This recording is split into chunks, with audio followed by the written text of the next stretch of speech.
Leva lá, pode pegar. Bom dia, igreja, tudo bem? Como é que vocês estão? Que bom. Seguinte, antes da gente iniciar, eu queria propor para a igreja um momento onde a gente pudesse, ficar em silêncio realmente, sem música, sem louvor, sem preocupação, nesses dias que a gente tem vivido, às vezes na correria, tumultuado. Então eu queria ler um versículo porque parece que a gente já não medita mais na palavra de Deus. Sabe o meditar? Aquele ficar na palavra de Deus ali, Porque além de ser um desafio físico, pela correria do dia a dia, também é um desafio de mente, onde a gente tem que se concentrar, meditar, se encher da palavra de Deus. Então eu queria ler com vocês, se vocês pudessem fechar os olhos e a gente pudesse ficar um pouco em silêncio, para a gente iniciar essa mensagem. O versículo que eu vou ler está em Isaías, não precisa abrir, tá? Mas que a gente pudesse acalmar um pouco o nosso coração. E Isaías 57, a partir do 14, fala bem assim: Deus diz: prepare o caminho, tirem do meio da estrada as rochas e as pedras, para que o meu povo passe. O que interessa a gente é o 15. O alto e sublime, que vive na eternidade, o santo diz: habito nos lugares altos e santos, e também com o espírito oprimido e humilde. Dou um novo ânimo aos abatidos e coragem aos de coração arrependido. Medite nesse versículo por um tempo, em nome do Senhor Jesus.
Amém, igreja?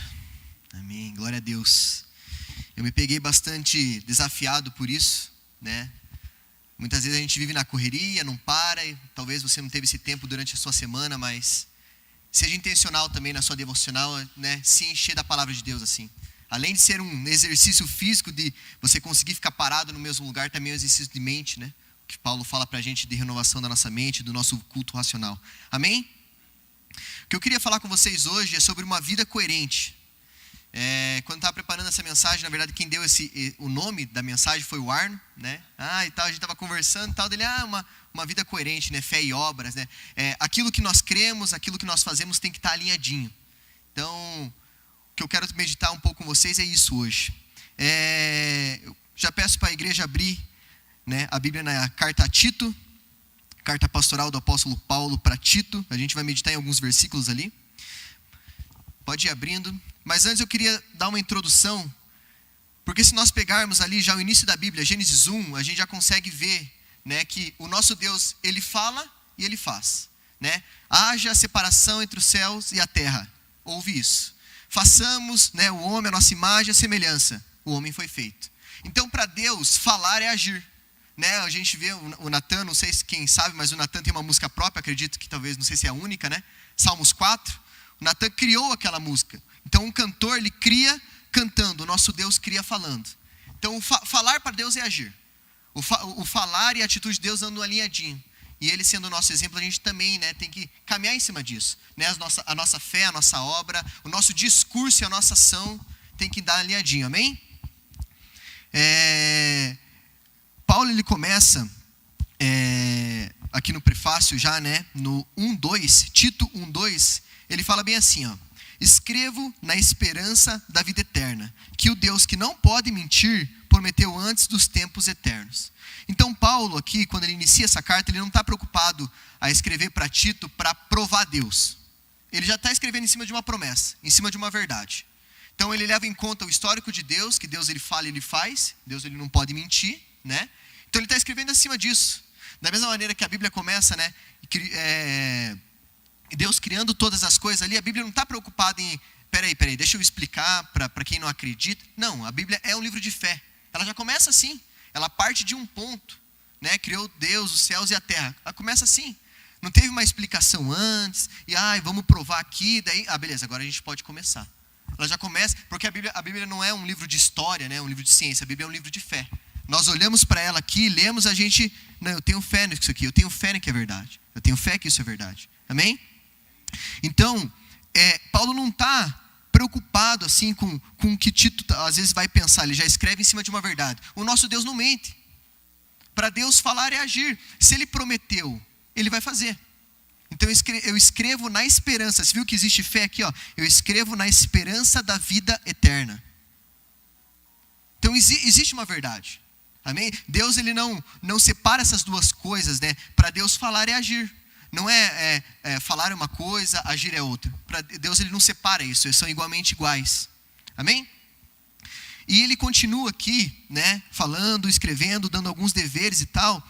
E eu peguei a carta de Tito aqui um pouco proposital, porque eu vejo que o contexto de Tito é o contexto que nós vivemos hoje. Onde tem talvez algumas pessoas que falam, mas não fazem. Né? Aqui na igreja de Tito estava se erguendo uma doutrina falsa, pessoas que estavam, né, pregando falsamente, né, que aquilo que eles pregavam, eles não faziam.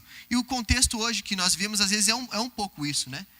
Existe muito discurso, mas pouca ação de fato. Né? Existe muita oratória, né? Hoje a palavra que está bem na moda é oratória, né? Oratória e tal, mas há aquilo que nós colocamos em prática, né? Daquilo que nós cremos, da nossa fé. Me parece, assim, vendo as coisas, que tem pouco hoje, sabe? Aquela questão quando, né, Jesus fala, se você for construir algo, veja se você vai ter recursos para terminar. Eu vejo que isso a gente não está levando mais tão a sério assim. Né? O ser sim, sim, ou não, não. Né? Então, Paulo ele está realmente já combatendo isso, já que está erguendo uma doutrina falsa, um ensinamento errado, um ensinamento, né, que não é verdade. Paulo ele vem para combater essa mentira que estava acontecendo ali. Então ele começa a dar alguns deveres ali, né, qualificações dos ministros, alguma orientação, porque é uma carta muito pastoral. E no 10, ele começa a expor o problema daquela igreja. Ele fala assim, porque existem muitos, especialmente os da circuncisão. E, né, circuncisão até uma época era verdade. E o que o pessoal estava fazendo aqui, eles estavam pegando essa verdade e colocando ela como verdade hoje. Então, tem que circuncidar, né? Não, Jesus já morreu na cruz. Não. Então, você entende que isso entra muito mais talvez na casa de uma heresia. Vem de uma verdade, porque o versículo bíblico é verdade. Mas a nossa interpretação pelo versículo, às vezes não é tão verdade assim. E era o que o povo estava fazendo ali. Ele fala, né, dos cretenses, né, porque a igreja era em Creta. Ele continua, né, os da circuncisão, que são insubordinados, falam coisas sem sentido e enganam os outros. É preciso fazer com que eles se calem, porque andam pervertendo casas inteiras, ensinando o que não deve, com a intenção vergonhosa de ganhar dinheiro. O 12. Foi um dos cretenses, um próprio profeta deles, que disse, os cretenses são sempre mentirosos, feras terríveis, comilões preguiçosos. Esse testemunho é verdadeiro. Portanto, repreenda-os severamente para que sejam sadios na fé. Então, Paulo está combatendo a falsa doutrina aqui, colocando uma doutrina verdadeira, uma doutrina, né, real, uma doutrina daquilo que nós podemos falar que é de Cristo. No 15 ele continua, todas as coisas são puras para os puros. Aqui eu queria fazer uma pausa, porque aqui Paulo, né, ele não existe alguns termos que explicam esse versículo hoje, mas ele está falando aqui sobre fé e obras. Ele está falando assim, ó, para os puros, tudo é puro. Então, se a nossa fé é pura, as nossas atitudes vão ser puras. Amém? E ele continua, mas para os impuros e descrentes, nada é puro. Então, para aqueles que, né, recebem uma doutrina errada, um ensinamento errado, as atitudes vão ser impuras. Ele continua, ele fala assim, ó, porque tanto a mente, né, a fé, a gente pode dizer assim, tanto a mente como a consciência deles estão corrompidas. Afirmam que conhecem a Deus. Então pensa, a oratória deles, o discurso deles é de quem conhece a Deus. E ele continua aqui, ó, mas o negam por meio do que fazem. Então, aquilo que eles discursam não está em alinhamento com aquilo que eles fazem. E Paulo está combatendo isso. Está combatendo. Ele continua. Mas o nego por meio do que faz. É por isso que são abomináveis, desobedientes e reprovados para qualquer boa obra. Então essas pessoas não podem fazer nada de bom. Porque elas têm uma fé incorreta, uma doutrina incorreta. Paulo ele continua no 2, ele fala assim, fala bem assim: mas você ensine o que está de acordo com a sã doutrina. E Paulo ele é muito certeiro falando esse versículo aqui, porque o que estava sendo levantado era uma doutrina falsa. Estava se levantando ali uma doutrina falsa, ensinamentos errados, pessoas que estavam ensinando incorretamente. E é basicamente uma doutrina que eles estavam fazendo ali. E quando eu falo doutrina, não estou falando de tradição, de cultura, né, de vestimenta. Naquela igreja a doutrina é dessa forma. Eu estou falando de evangelho, de ensino. Então, evangelho mesmo, não é usos e costumes, que a gente pode dizer assim, né? Então uma doutrina, né, errada estava se levantando ali, e Paulo fala: e você, Tito, né, pregue a sã doutrina. E é muito interessante essa palavra sã, porque a sã doutrina significa uma doutrina sem contaminação. Uma doutrina que não tem as minhas particularidades, sabe? As minhas coisas. E o que o pessoal estava fazendo aqui, eles estavam falando da circuncisão. Só que eles estavam falando da circuncisão que ainda tinha nesses dias, né, nos dias de Tito ali. Então eles estavam pegando uma verdade, estavam contaminando essa verdade, essa doutrina, e estavam pregando essa doutrina lá. E Paulo fala: mas você, Tito, pregue a sã doutrina, que é uma doutrina sem as nossas particularidades, a gente pode dizer assim. No 7 ele continua, ele fala assim, seja você mesmo um exemplo de boas obras, o 2:7. Seja você mesmo um exemplo de boas obras. No ensino mostre integridade, reverência, linguagem sadia e irrepreensível, para que o adversário seja envergonhado, não tendo nada a dizer a nosso respeito. Isso aqui é muito interessante, principalmente quando ele fala assim, a nosso respeito. Pensa comigo, né? Digamos que o Tito está aqui na Shalom, e ele vai receber uma carta lá do Rideu, está lá em Vitimarsum. Então, quando ele fala assim, a nosso respeito, Paulo entende que o evangelho não é só sobre ele. Sabe, Paulo não pode ser só exemplo lá onde ele está. Da mesma maneira que o Rideu não pode ser exemplo como ele está lá.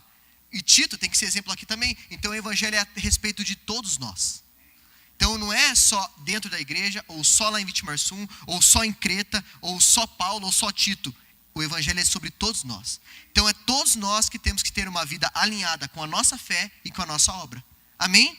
Então é por isso que ele fala a nosso respeito, para que o nosso inimigo não tenha a dizer nada a nosso respeito. Não é sobre você, Tito, é sobre o nosso respeito.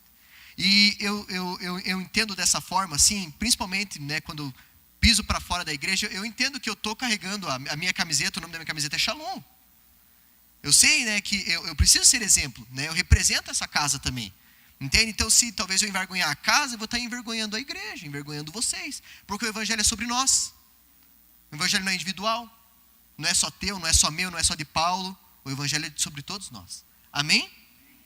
Então, esse contexto que Tito estava sofrendo ali, né? Paulo ele vem muito certeiro para combater isso. Então, quando ele fala ali, né, dos puros, né, uma mente pura, vai ter atitudes puras, o que Paulo está falando para Tito é que o modelo da nossa fé, o modelo daquilo que cremos, vai ser o modelo daquilo que a gente faz.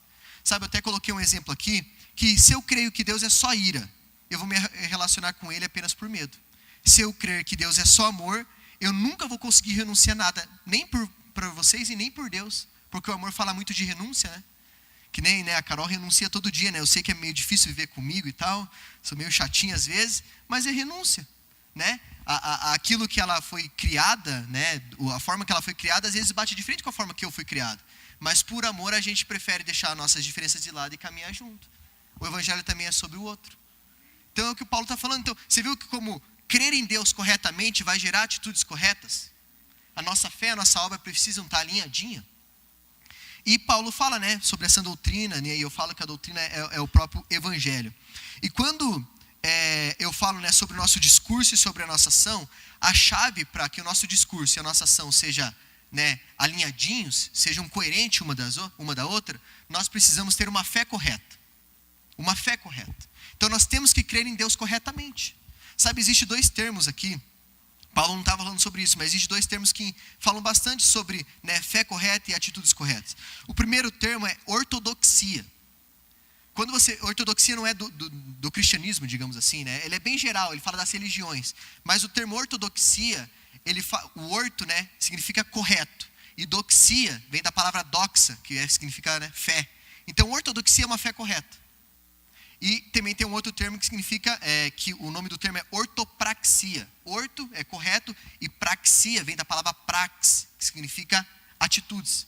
Então, uma ortodoxia correta vai gerar uma ortopraxia correta, que são umas atitudes corretas, né? Então, a minha fé correta, a fé no Deus correto, vai gerar atitudes corretas. Para os puros, todas as coisas são puras. Amém? Esses termos nos ajudam a entender, sabe? Às vezes a gente bate o olho aqui, não entende muito, puro, né? Consciência e tal, mas esses termos nos ajudam a entender realmente, sabe? O que é, né? Então a gente entende que uma ortodoxia vai gerar uma ortopraxia. Nós precisamos ter uma fé correta. É o que Paulo está batendo, uma sã doutrina, é correto. O pessoal aqui, ele fala aqui, né, que o pessoal não ensina o reto ensino. Nós temos que ensinar o reto ensino, a sã doutrina. E se nós ensinamos essa sã doutrina, a igreja vai ter uma ortopraxia lá fora correta, que são atitudes corretas. Não secularizar, né? Não separar. Que nem ontem eu estava com o Rideu no carro, ele falou assim, não dá para ser bênção só na igreja. Ele até falou assim que o milagre é quando a gente dá um carro, não quando a gente recebe um carro. Imagina essa mentalidade. O milagre é quando eu faço, não quando eu recebo, né? Porque daí quando eu faço, eu sei que vai ter meu irmão aqui do lado que tem a mesma mentalidade, uma mentalidade correta, ele também vai fazer. Né? Então, o milagre é quando eu olho para o outro, né? O padrão é servir ao outro. Né? Melhor dar do que receber, que o menor seja o maior. O reino de Deus é o contrário, né? Daí a gente sai para fora, bate de frente, o que a gente tem que fazer? Testemunhar da nossa fé correta. Amém? Quando nós falamos sobre o discurso e sobre a ação, aqui entra algo que é um pouco complexo, assim. Eu até estava compartilhando com a Carol. Ela falou assim, nossa amor, mas você não vai se contradizer lá em cima, porque algumas vezes o nosso discurso vai ser maior do que a nossa ação. E eu estou falando aqui, né, de primeiro momento, que o nosso discurso e a nossa ação tem que andar juntos. Mas em alguns momentos o nosso discurso, né, a nossa oratória vai ser maior. Eu estava compartilhando com a Carol, né? Vamos falar de um livro. Digamos que a Carol indica um livro para alguém, tá? Esse livro aqui é muito bom, leia ele, você vai ser edificado e tal. Mas digamos que a Carol ela não terminou de ler esse livro. Ou a Carol não leu hoje o livro, né? Será que isso invalida ela de falar que o livro é bom? Porque assim, nós somos seres humanos, nós falhamos, né? E assim, isso não é um aval para o erro, né? É só para a gente entender com quem que a gente lida, né? Que é o ser humano. Então, será que isso invalida ela de não compartilhar, de não poder falar? Paulo, Romanos 7, ele fala, o bem que eu quero eu não faço, mas o mal que eu não quero eu faço. Isso invalida ele de escrever 13 cartas e deixar para a gente? Você entende que às vezes o nosso discurso vai estar maior porque a gente aponta para algo maior do que nós mesmos. Nós estamos num caminho e nós falamos de uma vida que nós queremos ter. Paulo fala, Filipenses 3:12, eu ainda não alcancei a perfeição, mas eu prossigo para o alvo. Eu posso errar, mas eu prossigo para o alvo. Você entende que o discurso às vezes vai ser maior do que a nossa ação? Mas isso não significa que a gente não pode edificar a vida do nosso irmão. Amém? Então, é complexo, parece que, não, isso aí é um aval. Mas uma das coisas que entra quando a gente fala isso é a intenção do nosso coração. Sabe, aquilo que o Senhor fala para Samuel, né? Samuel, eu não olho o exterior, eu olho o interior. Isso também é verdade.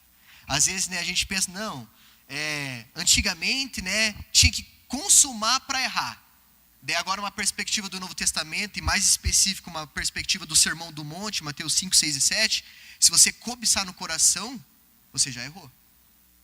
Então muitas vezes o nosso discurso, ele pode ser muito bonito, muita oratória, e assim, até assim, bem feito, mas o nosso coração não é isso que a gente quer. Eu não quero falar, sabe, eu preparo uma mensagem sobre fé e obras, mas na verdade eu não quero dizer isso, eu só quero que seja bonito, né, porque uma vida, né, uma vida com Deus, uma vida coerente, assim, né, impacta, né, bonito, mas no meu coração a intenção é que na verdade a glória vai terminar em mim, sabe, o fim vai ser eu mesmo. E o que Paulo tá dizendo aqui também é que os puros, entende, que os puros, né, Hebreus fala, né, os puros verão a Deus, né, então a intenção do nosso coração, ela conta muito, sabe? Mas nós temos que também tomar cuidado. Assim, a gente pensa, não, então, Diego, beleza, a intenção é o que vale, né, e tal. Assim, nós temos que ficar não mais tranquilos com isso, mas isso também tem que gerar um pouco de temor. Porque, assim, vocês não enxergam, talvez, o meu coração aqui, mas Deus enxerga. Né? Deus enxerga as minhas intenções. Deus sabe das minhas intenções antes mesmo de eu ter essa intenção. Então, muitas vezes, o nosso discurso vai ser maior, realmente. Mas o que entra aqui, né, isso não é um aval para... a intenção é que importa. Tentei, mas não consegui, mas a intenção é que importa. A intenção importa, sim, para Deus. E Deus sabe das intenções. Amém? Está fazendo sentido? E eu estava, né, conversando com a Carol, conversando com o Rideu ontem também, ele falando dessa questão do servir e tudo mais, de não ser bênção só dentro da igreja, né? E Paulo, ele continua aqui no 2:11, ele fala bem assim, ó, porque a graça de Deus se manifestou. Outra verdade. Ele viu? Peraí, Timão, deixa eu te explicar o que aconteceu. Não, a graça de Deus se manifestou. Hoje você é salvo por isso, nós somos salvos por isso. A graça de Deus se manifestou, trazendo salvação a todos. Outra verdade, ele não está preocupado em, peraí, deixa eu te explicar o que é João 3,16 aqui. Não, se manifestou a todos. Ele continua, ela nos educa. Isso aqui é muito interessante porque ele fala assim, ó, a graça que te salva, Tito, também é a graça que te educa. É a graça que faz você caminhar nessa caminhada. Talvez você erre, né? Mas essa graça também te educa, essa graça também é educadora, né? Nós podemos dizer assim, né? Os discípulos chamam Jesus de rabi, né? Professor e tal. Nós podemos dizer que, sim, Jesus é o nosso professor, ele também nos educa. Ele é o nosso salvador, mas ele também nos educa. Essa graça que nos salva também nos educa, né? E talvez, não que isso aqui seja uma apostila, mas o método de Jesus é a Bíblia. É a Bíblia. Então, além de Deus ser o nosso Senhor, né? A gente servir esse Senhor com privilégio e com prazer, Jesus veio e nos salva, Ele é o nosso Salvador. Tem no livrinho lá, no Firmando Compromisso, né? Todo mundo já fez, né? Jesus é o nosso Senhor. Então, tá lá, Jesus é o nosso Senhor, mas Jesus também é o nosso professor. E está aqui, seus estatutos, mandamentos, sua palavra, né? Entende? Então, essa graça também nos educa. Sim, e quando entra em educa aqui, ou educação, isso mostra que pode ser que a gente falhe às vezes, que a gente erre, mas não significa que a gente, né, saia desse caminho. É bem diferente de uma pessoa que sai do caminho de uma pessoa que errou, mas se arrepende e continua. Independente das falhas, não, eu vou continuar. E lembre-se, isso não é um aval, né? Deus sabe muito bem das nossas intenções. E eu gosto muito desse versículo aqui, porque ele continua, ele fala, ela nos educa para quê? Renegadas em impiedades a paixões mundanas. Olha aqui o que o Rideu fala, né, sobre não ser bênção dentro da igreja, né? As paixões mundanas aí fora, as paixões que é nos oferecida, né? Não só aqui dentro. E ele continua, vivamos neste mundo. Assim, poderia, né? Por que você não fala que é vivamos dentro da igreja? Seria mais fácil, Paulo. Mas não, é vivamos neste mundo.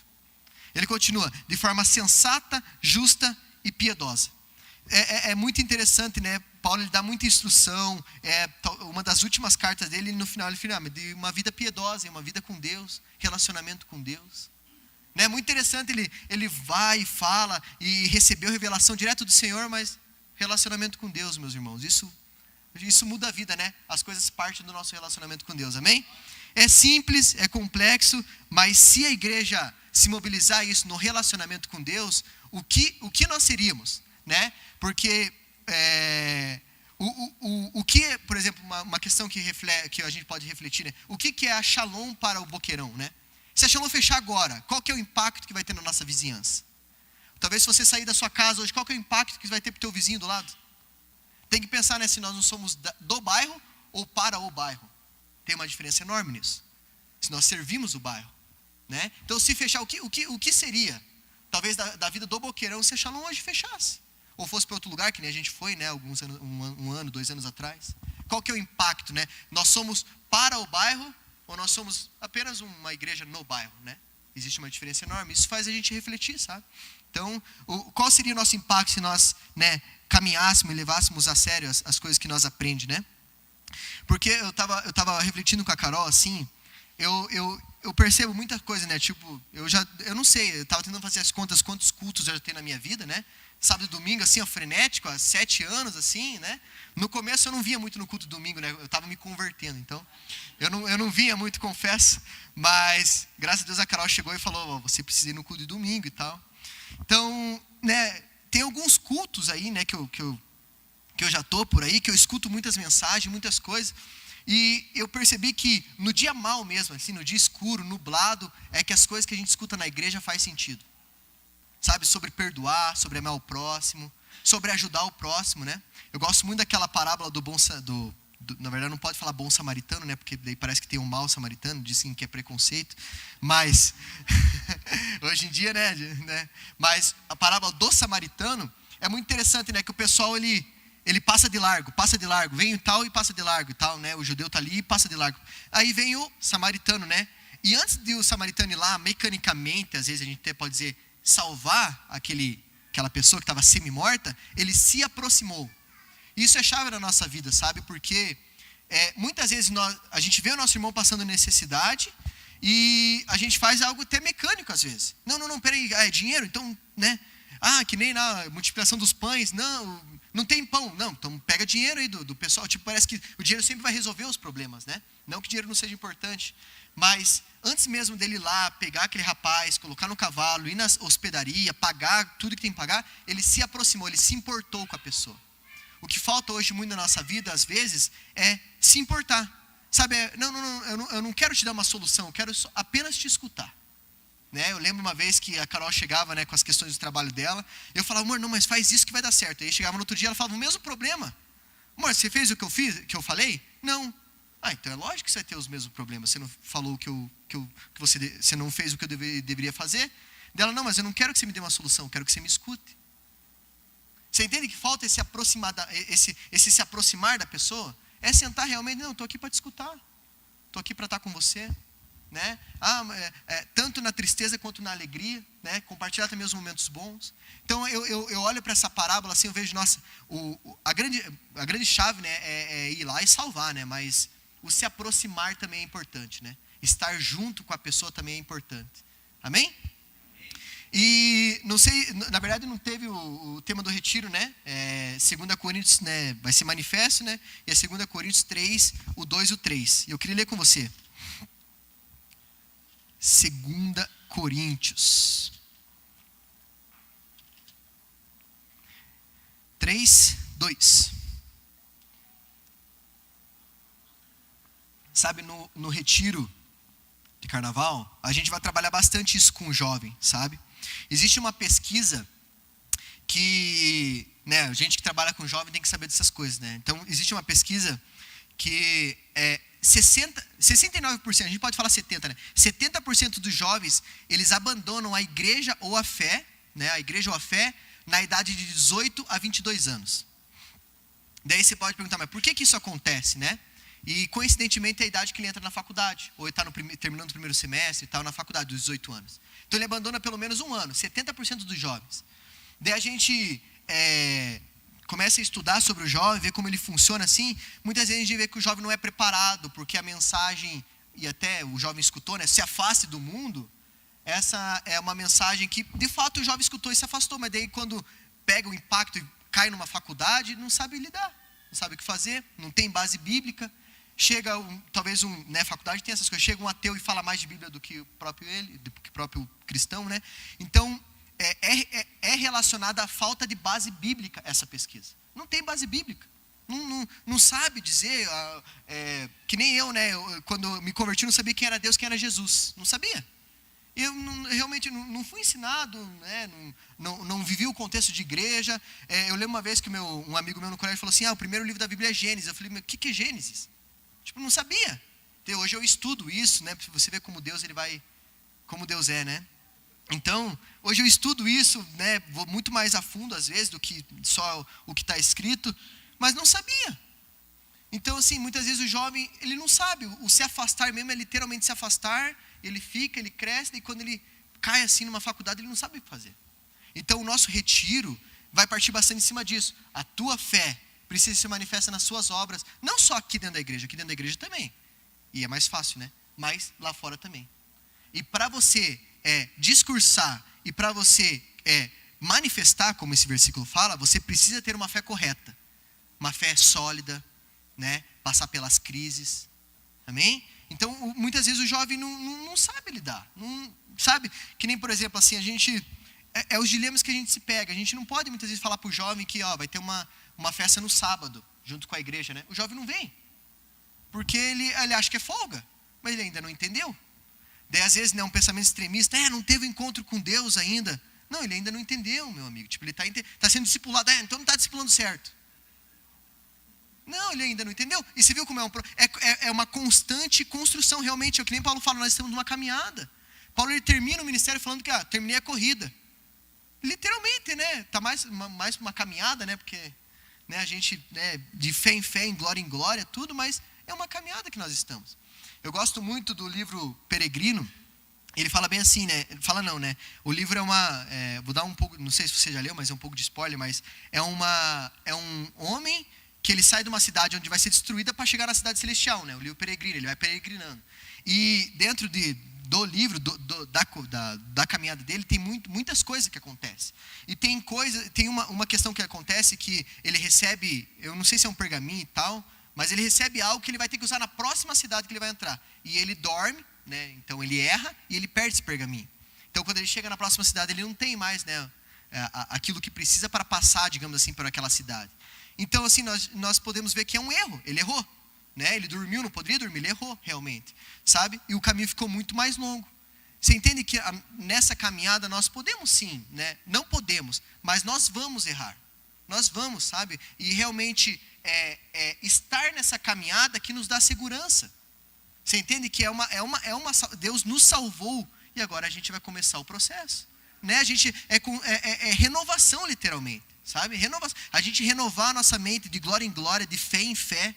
Sabe, e a gente ia avançando, né? Ontem eu fazia, hoje já não faço mais, né? Há 5 anos atrás eu não sabia, hoje eu sei, e ainda eu pratico. Então, sabe, às vezes eu tenho um pouco de paciência até com nós mesmos, assim faz diferença enorme. 2 Coríntios 3 fala bem assim, vocês são a nossa carta, escrita em nosso coração, conhecida e lida por todos. Vocês manifestam que são cartas de Cristo, produzida pelo nosso ministério, escrita não com tinta, mas com o Espírito do Deus vivo, não em tábuas de pedra, mas em tábuas de carne, isto é, nos corações. Então, logicamente, está fazendo uma referência a Êxodo 24, lá nas leis e tudo mais, escrito. E até, né, em Ezequiel também fala, né, vou tirar o coração de pedra de vocês e vou dar um coração de carne, um coração que pensa, um coração que tem sentimentos e tal, emoções. E ele fala aqui, vocês manifestam que são cartas de Cristo produzidas pelo nosso ministério, escrita não com tinta, mas com o Espírito de Deus vivo. Isso fala da salvação. Isso fala que algo foi feito em nosso favor. E agora nós temos a oportunidade de manifestar isso. Antes era algo totalmente robótico, né? Foi tábuas de pedra, né? Robótico, mecânico, é desse jeito e ponto. Hoje é um coração disposto, capaz, humilde, com emoções, com dilemas, com indagações, problemas, né, que todos nós temos. O próprio apóstolo Paulo, como eu li em Romanos 7, a gente acha, né, que o Paulo só escreveu Filipenses, né, alegrem-se, mais uma vez, digo para vocês, alegrem-se. Mas em Romanos 9 ele fala, eu sinto dor no meu coração, eu sinto tristeza. Você entende que é um apóstolo inspirado com os seus dilemas, suas indagações, assim como todos nós temos. Né? Por isso que quando chega nesse dia, a gente faz sentido lá o que o pastor falou. Nossa, agora eu entendi realmente, né? Agora parece que todas as coisas fazem sentido. Então, o se tornar cristão não é a ausência de problemas, assim, sabe? Mas é ter a segurança. Ter a segurança, não, nós estamos numa caminhada, nós podemos, né? Nós nós vamos errar, mas eu tenho a segurança que Deus ele vai restaurar minha vida ainda mais. Eu estou em constante construção. E não é aquela questão de achar a melhor versão de si mesmo, né? Não é isso. Mas como a gente construindo, dia após dia, isso. Na nossa vida, com o outro, né? A igreja é isso, né? Tem que lidar com o outro, afiando, né? A gente tem que ir lá ver o irmãozinho chato. Mas às vezes nós somos o irmãozinho chato, né? É bom a gente pensar nessa forma também. E quando eu leio esse versículo aqui, e é o versículo que nós vamos trabalhar no retiro, então os pais, mandem no retiro aí, a gente está começando um processo bem gostoso com os jovens. Fala, vocês são a carta, é uma verdade, escrita em nosso coração, conhecida e lida por todos. Não é só por todos da igreja. Paulo poderia ter falado, ia ficar mais fácil, né? Por todos da igreja, se testemunha na igreja. Não, né? Preciso preparar o jovem também para viver as questões e, né, indagações aí que tem aí fora. Vocês manifestam que são cartas de Cristo produzidas pelo nosso ministério, escrita não com tinta, mas com o Espírito de Deus vivo, não em tábuas de pedra, mas em tábuas de carne. Então Cristo escreveu isso. Cristo, ele carimbou no nosso coração aquilo que ele fez naquela cruz.